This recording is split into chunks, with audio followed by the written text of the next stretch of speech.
चतुर्दशः पाठः रक्षाबन्धनम्।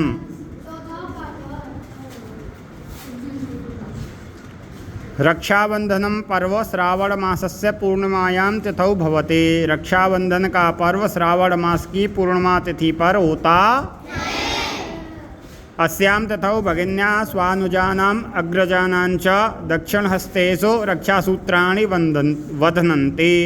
अस्यां तिथौ इस तिथि पर भगिन्याः भगिनियाँ यानी कि बहनें स्वानुजानाम अग्रजानांच अपने से छोटे भाइयों का और अपने से बड़े भाइयों के दक्षिण हस्तेषु दक्षिण हाथ पर सीधे वाले हाथ पर रक्षा सूत्राणि बध्नन्ति रक्षा सूत्र बांधती।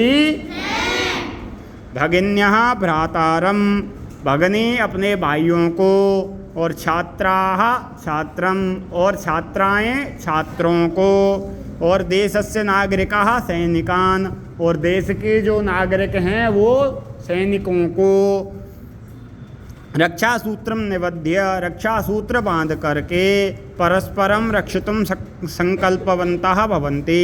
परस्पर आपस में रक्षितुम संकल्पवन्तः रक्षा करने के लिए संकल्पित होकर या रक्षा करने के लिए संकल्प लेते हैं, संकल्पवान होते हैं। हाँ, एक दूसरे की रक्षा करने के लिए संकल्पित हो जाते हैं। अस्मिन् दिने या कापि कन्या यस्य कस्यापि पुरुषस्य हस्ते रक्षासूत्रं बध्नाति करें। इस दिन पर जो कोई भी कन्या जिस किसी भी पुरुष के हाथ पर रक्षासूत्र बध्नाति रक्षासूत्र बांधती है राखी बांधती है सह पुरुषः तां प्रति भ्रातृवत व्यवहारं करोति। वह पुरुष उस कन्या के प्रति उस भगिनी के प्रति उस छात्रा के प्रति क्या किस तरह का व्यवहार करता है? भ्रातृवत व्यवहारं करोति, भाई की तरह व्यवहार करता। भारतस्य मध्यकालिके इतिहासे रक्षाबंधनस्य महत्व विषये एका दृष्टान्तः मिलति। भारत के मध्यकालिक इतिहास में रक्षाबंधन के महत्व के विषय में एक दृष्टांत मिलता। क्या दृष्टांत है? कह रहे चित्तौड़ नगरस्य हिंदू राज्ञी कर्मवती हुमायूं नामकं मुसलमान शासकं स्वरभ्रातरं मत्वा तस्य पार्श्वे रक्षासूत्रं प्रेषितवती। कह रहे चित्तौड़ नगर के हिंदू रानी कर्मवती हुमायूं नामक मुसलमान शासक के लिए स्वभ्रातरं मत्वा अपना भाई मान करके। देखो, चित्तौड़ नगर की एक हिंदू रानी थी, उनका नाम है कर्मवती, ठीक है। उन्होंने हुमायूं नाम के मुसलमान, हुमायूं कौन था? मुसलमान था। तो हुमायूं नाम के शासक के लिए अपना भाई मान करके तस्य पार्श्वे रक्षासूत्रम प्रेषितवती, उसके पास में रक्षासूत्र भिजवाया है। रक्षासूत्र मतलब राखी भिजवाई। सह सम्राट रक्षासूत्रम स्वीकृत्य तस्याह सम्मान रक्षाम अकरोत। और सह कहा हुमायूं, हुमायूं की बात है ना, तो हुमायूं ने क्या किया? रक्षासूत्रम स्वीकृत्य रक्षा सूत्र को स्वीकार करके राखी को स्वीकार करके तस्याह सम्मान रक्षाम अकरोत, उसकी सम्मान की रक्षा अकरोत मीन्स की, ठीक है। गुजरात नरेशेन सह युद्धे चित्तौड़ नगरस्य सहायताम अकरोत।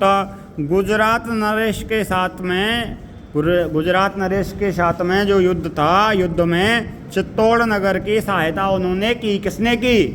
हुमायूं ने की। रक्षाबंधन दिवसे एव उपाकर्म संस्कारस्यापि विधानम अस्ति। रक्षाबंधन के दिन भी उपाकर्म संस्कार का भी विधान होता। हाँ, अब देखो उपाकर्म संस्कार क्या होता है ये सब बताएंगे। इसमें क्या क्या विधान है, उसमें क्या क्या होता है, क्या क्या करना चाहिए, और ये सब हम सबको ही करना चाहिए। ये नहीं कि जिनको जानकारी है वो ही कर लें, ठीक है। हाँ, हम सबको ही। हाँ, देखो क्या कह रहे हैं ये और क्यों करना चाहिए वो भी बताएंगे इसमें। देखो, जिसका भाई नहीं होता तो उसके चाचा के, ताऊ के, अड़ोस के, पड़ोस के, नातेदार, रिश्तेदार कहीं ना कहीं तो भाई होते हैं ना आपस में। अब देखो ये कहा है कि छात्रा छात्रम प्रति, छात्रा छात्रों को बांधती है तो वो भाई हो गए, हुए या नहीं हुए? फिर अब तो नहीं कहोगे कि अगर भाई नहीं है तो ऐसा नहीं है कि भाई नहीं है, बस हैं। हाँ नहीं, सभी हैं तुम्हारे क्लास में पढ़ रहे हैं, ये भी तुम्हारे भाई हैं। हाँ ऐसा ही होता है, ठीक है। और देखो कह रहे हैं रक्षाबंधन दिवसे एव उपाकर्म संस्कारस्यापि विधानम अस्ति। रक्षाबंधन दिवस पर ही उपाकर्म संस्कार का भी विधान कह रहे। एतदर्थम धार्मिकाः जना पुरोहितेन सह नदी तटम पवित्रम सरोवरम वा गच्छन्ति। इसके लिए धार्मिक व्यक्ति, सनातनी व्यक्ति, हिंदू व्यक्ति क्या करते हैं, पुरोहित के साथ में नदी के तट पर पवित्र सरोवर पर जाते। भाई गंगा नदी हो, यमुना नदी हो, कोई सरोवर हो, कोई तालाब हो, शुद्ध और पवित्र होना चाहिए। ये नहीं कि उसी में गांव की गंदगी जा रही है उसी में जाके तुम कर लो, ये तो फिर पवित्र नहीं रहता है, शुद्ध नहीं रहता वो, ठीक है। अब यमुना जी शुद्ध हैं, गंगा जी शुद्ध हैं, पवित्र हैं गंगा जी, है ना। हाँ, और जैसे हमारे यहाँ पे कोई तालाब हो जिसमें गंदगी नहीं जा रही हो, बारिश का पानी हो, या हम बोरों से भरते हों, तो इस तरह के तालाब में, इस तरह के सरोवर में, जैसे हमारे यहाँ पे मानसी गंगा है, हैं परसाने में भी कई सारे कुंड हैं, तो ऐसी जगहों पर जाके यह उपाकर्म का विधान करना चाहिए। और कह रहे हैं तत्र आवर्षम कृतानि निषिद्ध कार्याणि अनुस्मरन्ति। और वहाँ पर क्या करते हैं, जो पूरे वर्ष हमने ऐसे कार्य किए हैं जो नहीं करने चाहिए थे, तो उनका अनुस्मरण करते हैं, उनको याद करते हैं कि भाई हमने ये भी काम किया था, वो गलत था, ऐसे नहीं करना चाहिए था, वो भी काम किया था, वो गलत था हमने, और ऐसा हमको नहीं करना। हाँ, और कह रहे हैं पुनश्च, और फिर से तानि असत् कार्याणि न भवेयु। और फिर से ये जो हमने गलत काम किए हैं, निषिद्ध जो कार्य किए हैं, वो निषिद्ध कार्य, गलत कार्य फिर से हम कभी ना करें, ना होने चाहिए, ठीक है। इति प्रायश्चित्तम कुर्वन्ति। इस तरह का प्रायश्चित्त करते। भाई एक बार गलती करके और उसी गलती को जो व्यक्ति बार बार दोहराता है, बार बार उसी गलती को करता है, तो उसकी गलती माफ़ की जा सकती है क्या? नहीं की जा सकती ना। इसका मतलब वो जान के गलती कर रहा है ना। और गलती हमेशा उसी व्यक्ति की माफ़ की जाती है, उसी व्यक्ति की क्षमा की जाती है जो अनजाने में करता है, ठीक है। जिसको पता नहीं होता और गलती हो जाती है तो उसकी माफ़ कर देते हैं। लेकिन एक ही गलती को बार बार तुम दोहरा रहे हो, झूठ बोल दिया तो तुम बार बार झूठ बोलना चालू कर रहे हो, एक बार गलती से किसी में थप्पड़ लगा दिया तो तुम बार बार थप्पड़ लगा रहे हो, उसको दबा रहे हो, तो इसका क्या मतलब हुआ? ये तुम सब कुछ जान के कर रहे हैं, तो इस तरह का काम नहीं करना चाहिए। तो वो जो उपाकर्म संस्कार होता है, उपाकर्म जो विधान होता है, उसमें क्या करते हैं, जो पूरे वर्ष इस तरह की हमने निषिद्ध कार्य किए हैं, जो कार्य हमको नहीं करने चाहिए थे, उनका अनुस्मरण करते हैं। और उसके बाद में हम यह संकल्प लेते हैं कि आगे से इस तरह के असत कार्यों को हम नहीं करेंगे। हाँ, और औषधीनाम अनुलेपनम कृत्वा जले बहुवारम स्नानं च कुर्वन्ति। और फिर क्या होता है, औषधियों का अनुलेपन करके, औषधियों को जिस तरह से हम साबुन शैम्पू वगैरह लगाते हैं ना, उस तरह की ही बहुत सारी औषधियाँ होती हैं उस उपाकर्म विधान के लिए, तो उनको बार बार एक एक औषधि को लेप करके, एक एक औषधि का लेप करके अपने शरीर पर, और फिर हम स्नान करते हैं। फिर निकलेंगे, दूसरी औषधि का लेप करेंगे, फिर स्नान करेंगे, फिर निकलेंगे, फिर औषधि का लेप करेंगे और फिर स्नान करेंगे। अच्छा, औषधि का लेप ऐसे ही नहीं कि अपने मन मर्जी कर दें, हर औषधि का लेप करने के लिए हर मंत्र बोला जाएगा, उसका मंत्र बोलेंगे, औषधि का लेप करेंगे, फिर मंत्र बोलेंगे, स्नान करेंगे, फिर निकल के आएंगे, फिर मंत्र बोलेंगे, फिर औषधि का लेप करेंगे, फिर मंत्र बोलेंगे, फिर स्नान करेंगे, संकल्प लेंगे, बहुत सारी क्रियाएं उसमें की जाती। हाँ, अब कह रहे हैं अस्य महत्वम ज्ञात्वा भारत शासनेन अयम दिवसः संस्कृत दिवस रूपेण उद्घोषितः अस्ति। कह रहे हैं अस्य महत्वम ज्ञात्वा, इसका महत्व ज्ञात्वा जान करके, समझ करके, भारत शासनेन, भारत शासन के द्वारा, भारत सरकार के द्वारा, इंडियन गवर्नमेंट के द्वारा, अयम दिवसः, यह दिवस संस्कृत दिवस रूपेण उद्घोषितः, संस्कृत दिवस के रूप में उद्घोषित किया गया। यथा संस्कृतम संपूर्णम देशम एकतायाः सूत्रे बध्नाते, और जो संस्कृत संपूर्ण देश को एकता के सूत्र में बांधती। हाँ, इसलिए संस्कृत में कहा गया है कि भाई यह पूरी जो पृथ्वी है वह हमारे परिवार के रूप में। हाँ ठीक है, संस्कृत में ही कहा गया है, यत्र नार्यस्तु पूज्यन्ते रमन्ते तत्र देवताः। जहाँ नारियों की, स्त्रियों की, कन्याओं की पूजा होती है, उस घर में, उस देश में, उस गांव में, उस नगर में, उस गली में देवता निवास करते। और जहाँ पर तुम कन्याओं को पीटते हैं, अपनी बहनों को दुत्कारते हैं, गलत बोलते हैं, या उनको गलत दृष्टि से देखते हैं, या अपनी माताओं को या अपनी पत्नियों को गलत बोलते हैं, गलत दुत्कारते हैं और गलत तरीके से उनके साथ में व्यवहार करते हैं, तो वहाँ पर राक्षसों का निवास होता है। और जहाँ राक्षसों का निवास होगा वहाँ पर तुम्हारी उन्नति होगी या अवनति होगी? अवनति होगी। तुम क्या है, नीचे गिरते जाओगे, तुमको सुख की प्राप्ति, क्योंकि घर में पूरे दिन कलेश रहेगा, तुम्हारा दिमाग खराब रहेगा। ठीक है, तुम आगे काम करोगे नहीं, दिन पे दिन नीचे करते जाओगे। और तुम सबकी इज्जत करोगे, अपनी बहन की भी इज्जत करो, अपनी बेटी की भी इज्जत करो, अपनी माताजी की भी इज्जत करो, अपनी बुआ जी की भी इज्जत करो, अपनी पत्नी की भी इज्जत करो। और घर में, मोहल्ले में, आसपास में जितनी भी स्त्रियां हैं, जितनी भी कन्या हैं, जितनी भी भाभी हैं, जितनी भी बहनें हैं, जितनी भी बुआएं हैं, स्कूल में जितनी भी साथ में पढ़ने वाली छात्राएं हैं, उन सब की इज्जत करेंगे तो क्या होगा? देवता निवास करेंगे। स्कूल में करेंगे तो स्कूल में भी देवता निवास करेंगे। देखो, स्कूल में तो देवी देवता निवास करते ही हैं, क्योंकि ये विद्या का मंदिर है, और यहाँ तो करते ही हो, यहाँ तो करना ही पड़ेगा तुमको रिस्पेक्ट। तो जो रिस्पेक्ट तुम विद्यालय में करते हो, वही रिस्पेक्ट, वही उनकी इज्जत कहाँ करनी चाहिए तुमको? बाहर भी, घर भी करनी चाहिए। कहीं आ रहे हो, जा रहे हो, रेल में, यान में, टेम्पो में, बस में, गाड़ी में, तो वहाँ भी कोई भी स्त्री मिल जाए, कोई भी कन्या मिल जाए, तो उसको अगर बड़ी हो तो अपनी, अगर मम्मी के समान हो तो माता के समान, बुआ के समान, बहन के समान, जीजी के समान, ठीक है, उसके समान समझ के उसकी इज्जत करनी चाहिए।